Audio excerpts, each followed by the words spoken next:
Hello, everybody. Welcome back to the Rate or Die Show. We have a returning guest. It's so exciting because he's returned and returned and returned and returned and returned. Oh, I was just on repeat for a second there. So Doug Lawrence is with us again today. How are you? I'm doing good, but I'm kind of like that software program that a person's trying to load and I just keep going in circles. Oh, you mean like my Riverside that just is circling and circling? Aha. I'm scared to look at it because it's just going to be circling more and longer and forever, and I don't know. And I love technology because I can do things like this, but I hate technology because, well, it doesn't always work. No, but that's okay. We can work through that. We totally can. So, for those who haven't seen your other multiple episodes, tell us a little bit about who Doug is. Retired Royal Canadian Mounted Police officer, having served for 25 years. As a result of my tenure in the police force, I ended up with post traumatic stress, and that's a whole story unto itself. I ended up in a number of leadership positions, management consulting, and stuff like that. I've written 3 books on it's touching on mentoring, mental health, and grief, and so I've got those 3 books that are out there, and we'll probably touch on that a little bit later. But yeah, and I guess my main thing is I'm a grief mentor. I've logged about 3,500 hours of mentoring over the course of my mentoring career. And yeah, I'll stop there. Well, you won't stop there because there's lots more to talk about. But that's what you do. Who are you in your soul? Oh, Oh, you love this question. I know. Tricks you up every time.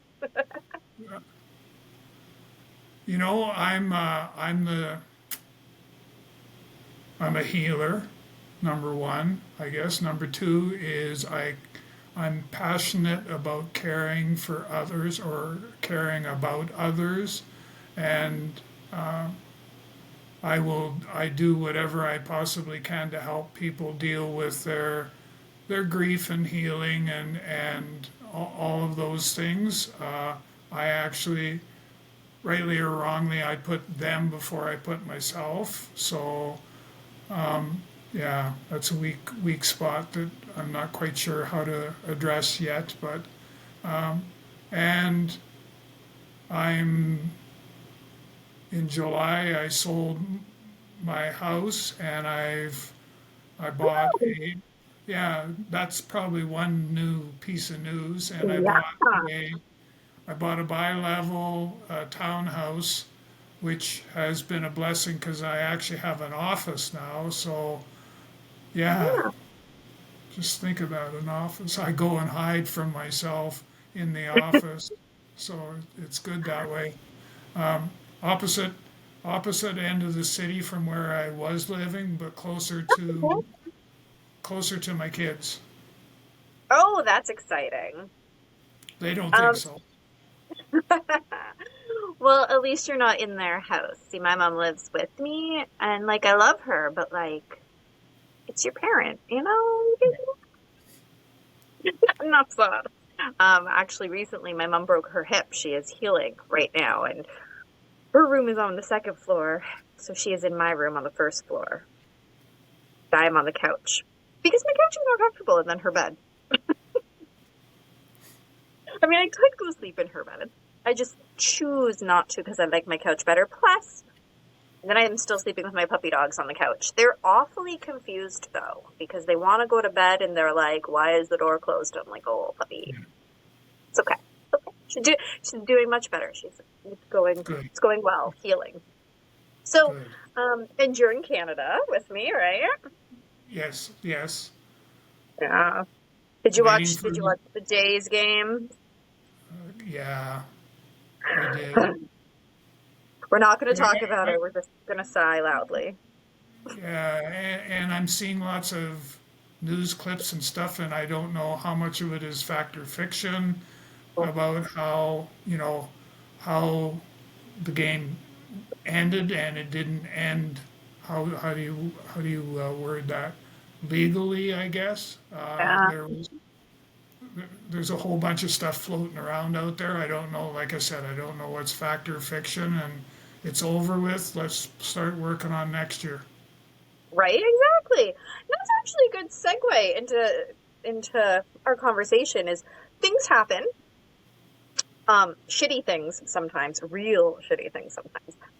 But we do have to move forward and we have to look on to whatever is coming up next and not wallow in what has happened, which is much easier said than done. So tell us a little bit about how you managed to do that. I don't know that I've had some successes, but I've also had some failures. I guess I hate the word, but I've had some failures where if I could have a gimme, that would be the time that I would want to have a gimme, and a large part of it is around how it's mostly with the PTSD and being able to develop the coping skills I need in order to deal with it. Because even even just recently, selling the house and buying this one and then and having to move brought back memories of all the 11 or 12 moves we had in the Royal Canadian Mounted Police, and going through and building a set of or creating a wonderful set of friends, and then moving and having to say goodbye to those and say Yeah. hello to new ones.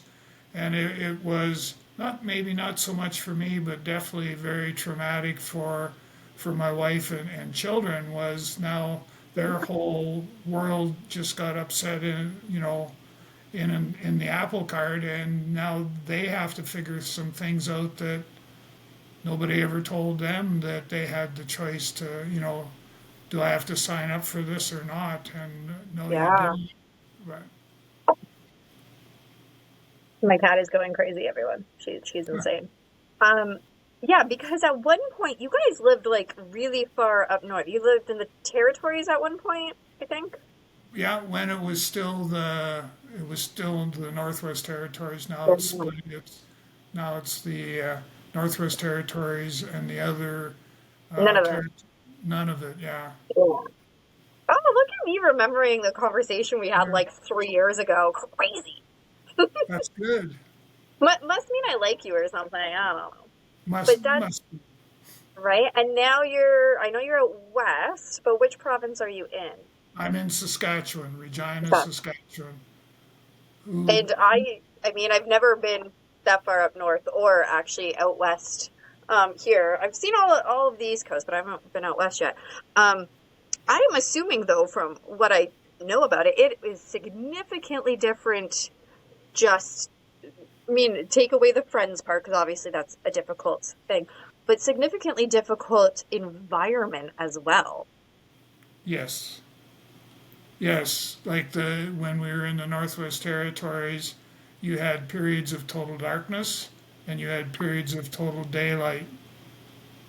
So, and I can remember working a late shift and watching the sun going from one horizon to the other. So you'd watch it go across, and then it would come, and it's like it timed it just right. It was almost like it bounced, and then it started its way back, and it was absolutely beautiful to watch. And then, of course, we had to tinfoil the windows so we could get darkness for the kids to go to sleep, because otherwise there'd be no sleeping on their part.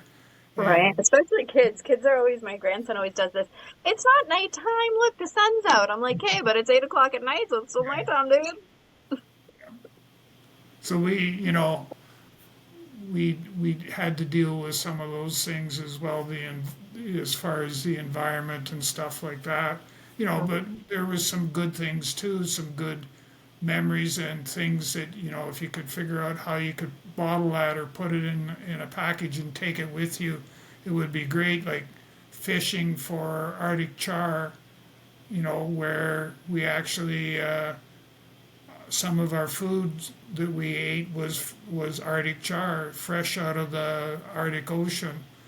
So odds and ends like that you kind of you hang on to those memories because those are good ones and everybody likes to have some of those and to be able to do there was different variations of the fishing and going out on the land, being with the elders, having tea in the middle of nowhere, because we started a little stove and made some tea, and the elders, as they were coming back from hunting on the land, they would stop and have tea with us out in the middle of nowhere. So, things like that.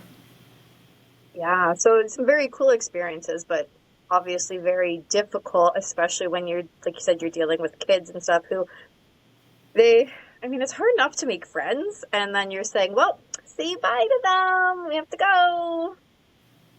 Yeah, it's tough, and I think it was harder on my wife Deborah than it was on anyone else, just because she's that social type of person, and she worked hard at building a circle of friends, only to have that rug pulled out from underneath her, and me, basically saying, "Here's some packing boxes. Start to pack your stuff up because we're moving again." So I jokingly said to people that we never put pictures on the wall because as soon as we did, we got called and told to pack up because we're moving. I could not imagine living like that. Yeah. Like, just at any point, your boss can call and say, "Hey, we need you to go somewhere else." And I mean, luckily, there's people like you who figured out how to do it. But that I can only imagine that would be so hard. I like having my roots and my stuff and just Yeah. routine. I'm very stuck in my ways. Um, so I mean, if somebody else is going through this with kids, what would you tell them? What you definitely what you need to be able to do is to have a coping mechanism of some sort to be able to deal with it.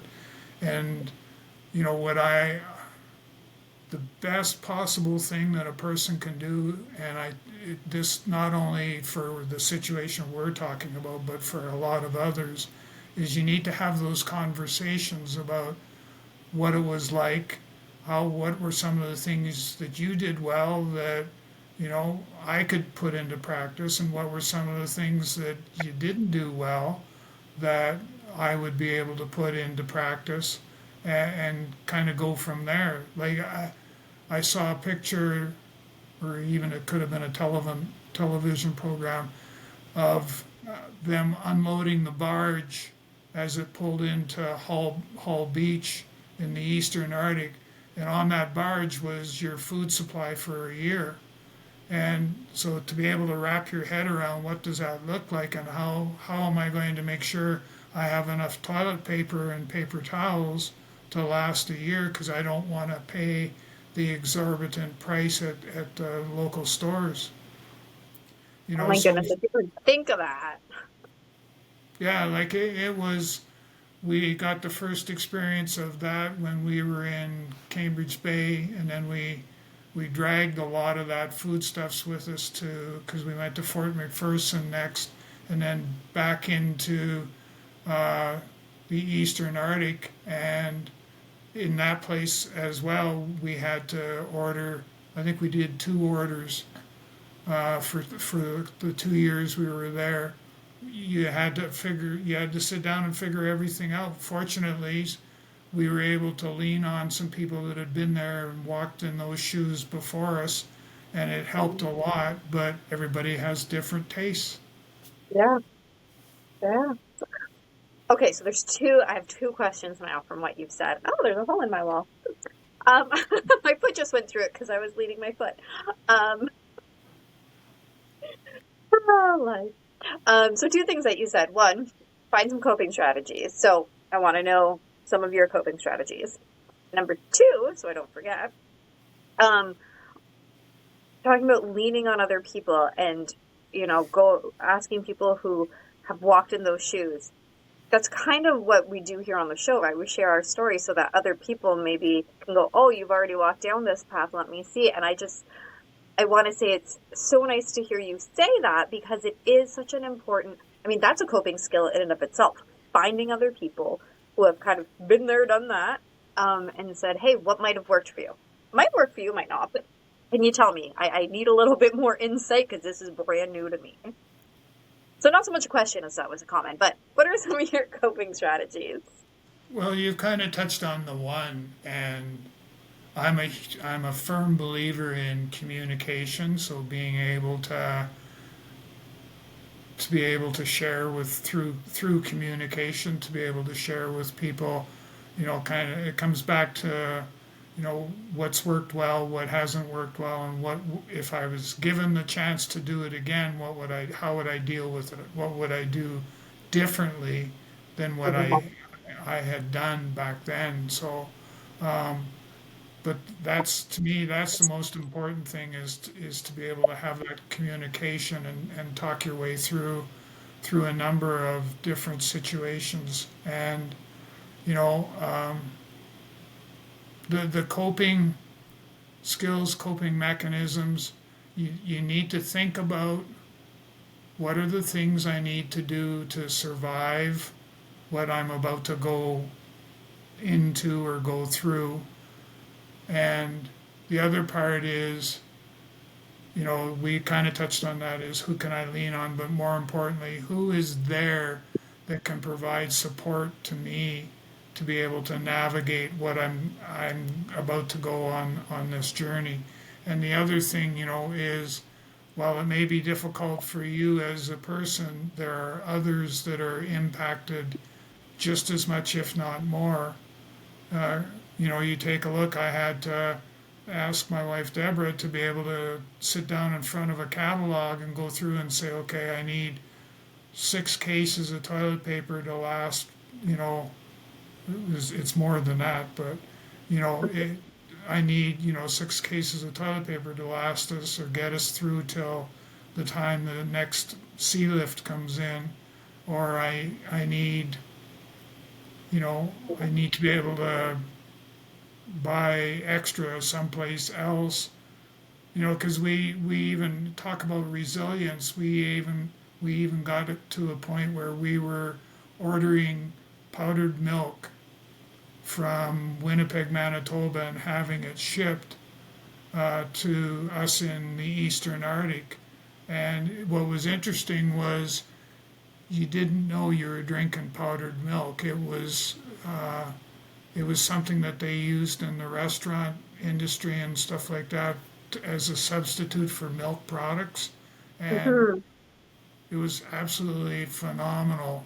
We even continued to drink that once we come out of the north and move to, you know, civilization as they call it.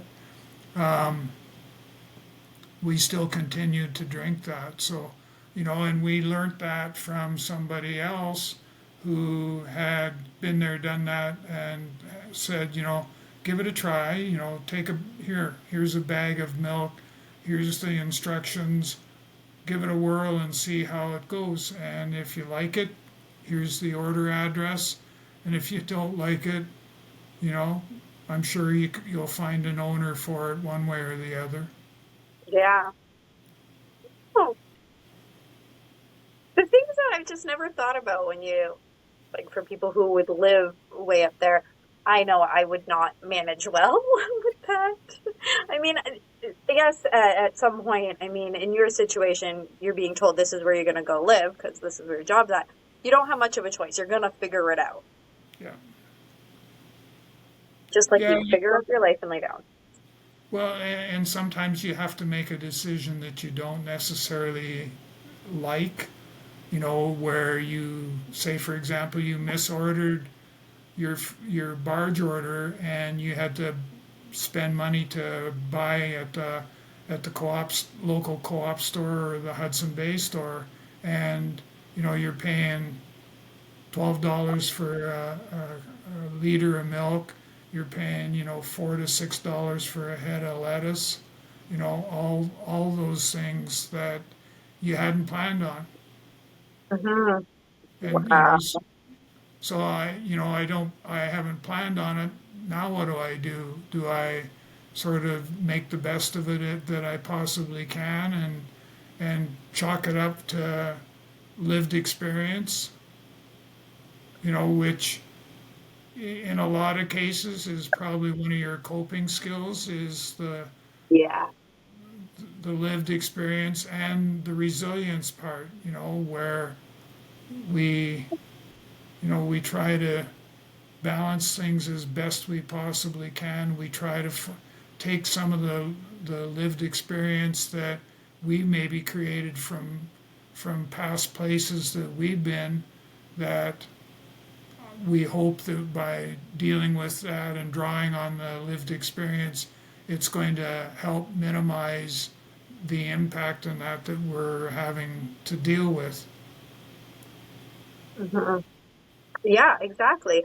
Lived experience is scary at times, but Yeah.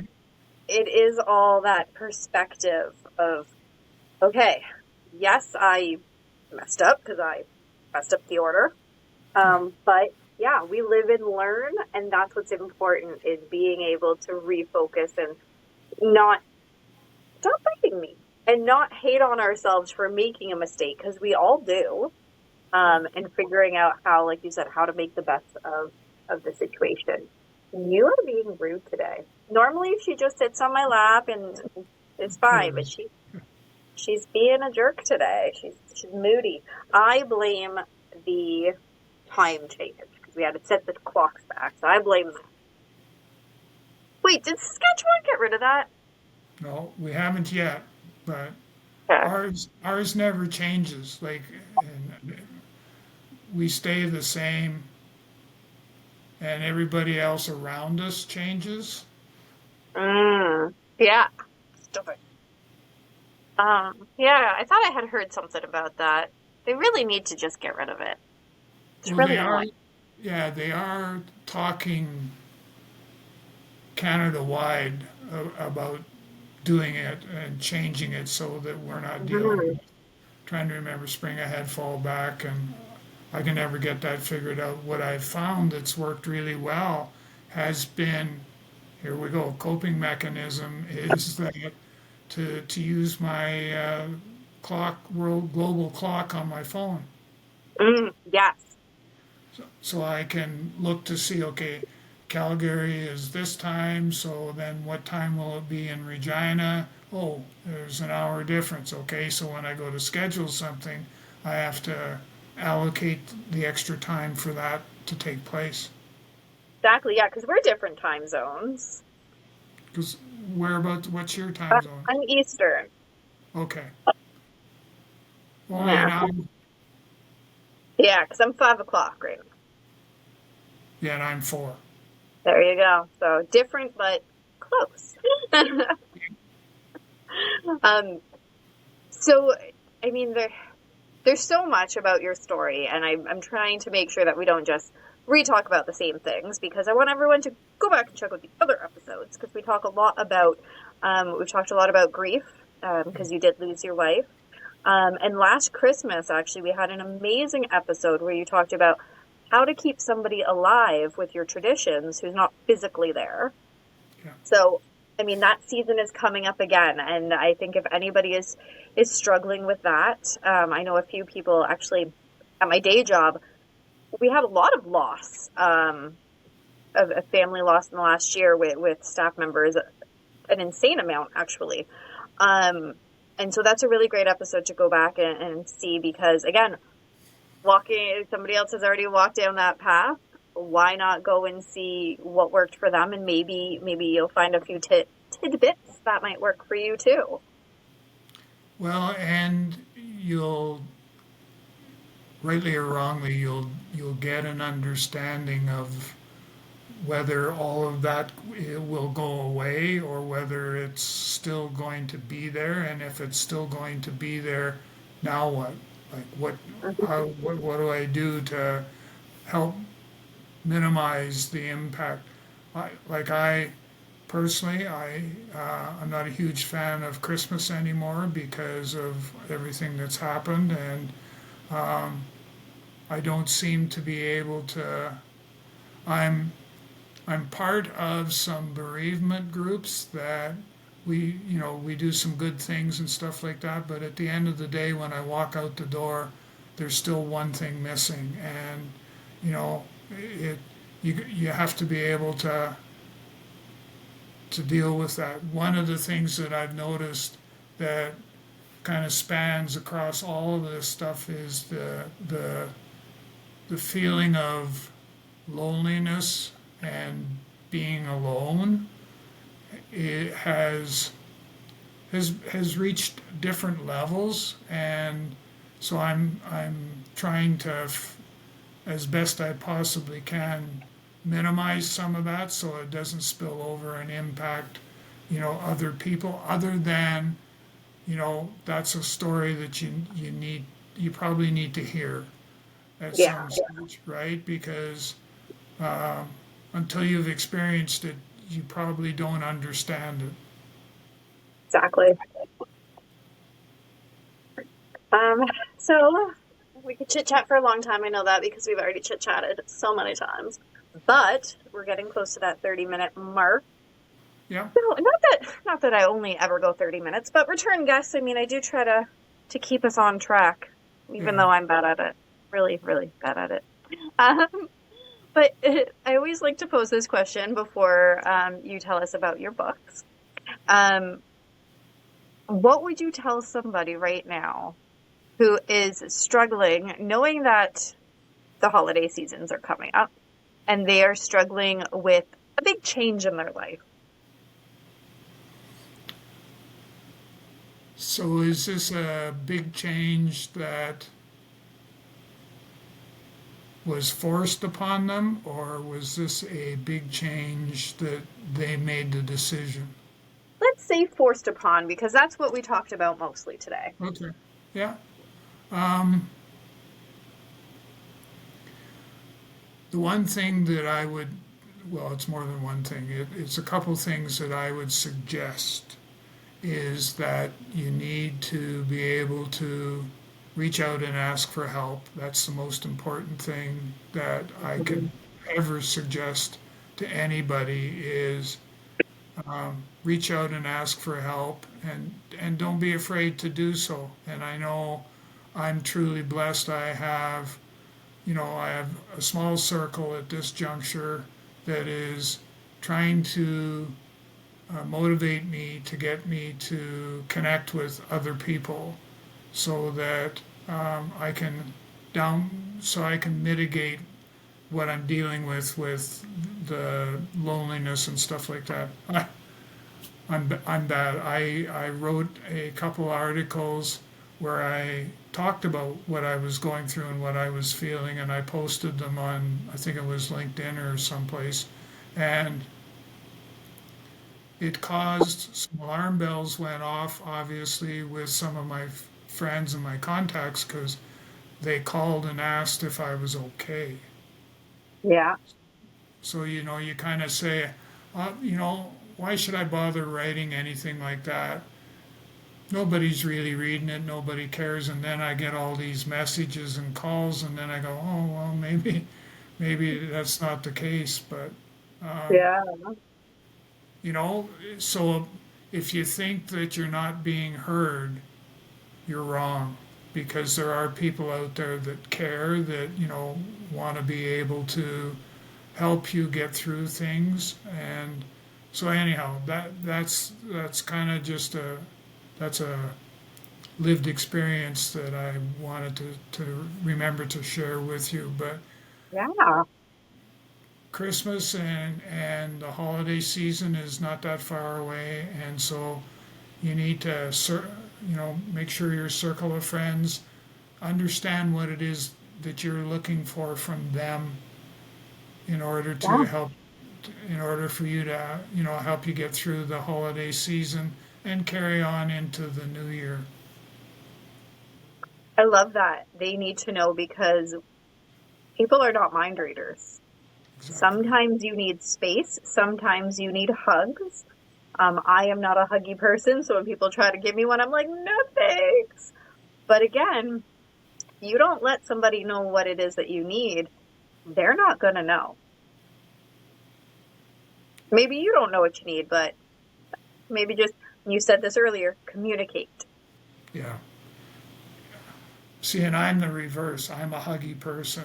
So, No, I'll hug my animals, but that's about it. Even this jerk who keeps biting me. Yeah, you're pretty. She's finally gotten comfortable, at the end of the episode. of course, yes. But she's just a baby. She's only 1 year old. She's just a baby. Um, what was I gonna say? Oh, yeah. So let's talk about what you've written. So, Grief, the Silent Pandemic was launched on about the 20th of April of this year. This year, I think it was.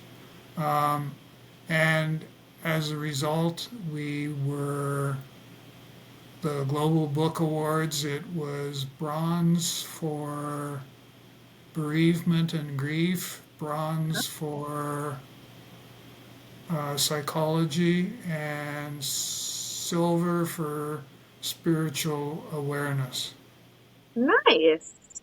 I can't believe I remembered all those. That's really exciting though. So what's it Yeah, about? so it predominantly it provides the reader with an understanding of what is grief and some of the things that if you've gone through the loss of a family member or a loss in general, here are some of the things you need to understand that may be going to happen, and here are some of the things you need to understand that you can use to help deal with the grief journey that you're going on and will be going further on. And so it, I also took a large part of my lived experience, what I went through with Deborah and her cancer and all that sort of stuff, and that's in the book as well. Um, so I actually had an individual contact me and needed a copy of the book because uh, there were some parts of the book that actually touched on what he was dealing with himself, and Oh, he wanted to actually grab onto that and sort of say, okay, you've been there, you're still standing, so now I know that I'm going to be able to be there and still be standing at the end of the day. And that lived was, experience. yeah, You know what I find funny? Because we've had so many chats is I know your story. So I'm always like, what the heck are we going to talk about this time? And magically we come up with something. And I'm like, well, and, for the benefit of your readers, we could do, a talk one day just on the whole aspect of grief and break it down into, you yeah. know, this is how, you know, this is what you can feel when you lose a loved one and stuff like that, and just kind of break it down into some more bite-sized chunks because Mhm. it's bigger than a bread basket. So Oh, yes. Yeah. And I'm sure eventually we'll get there. And I yeah, never pre-planned these things, but lived experience seems to be the topic on our hearts today. So that's what had to happen. yeah, Somebody out there needs to hear it. That's what I believe. So that's why it happened. Um, and I remember I believe it was the very first interview that we had, and you said, "Grief, the Silent Pandemic." You hadn't written the book yet, but you were saying that, like, statement. I'm like, that is so cool. And now you have the book out. Yeah. And where do people get the book? All three of my books are available on Amazon.com and Amazon.ca. So they're there. Awesome. So, I mean, if you just type in Doug Lawrence, I'm sure the other two will also come up. But what are the names of the other two?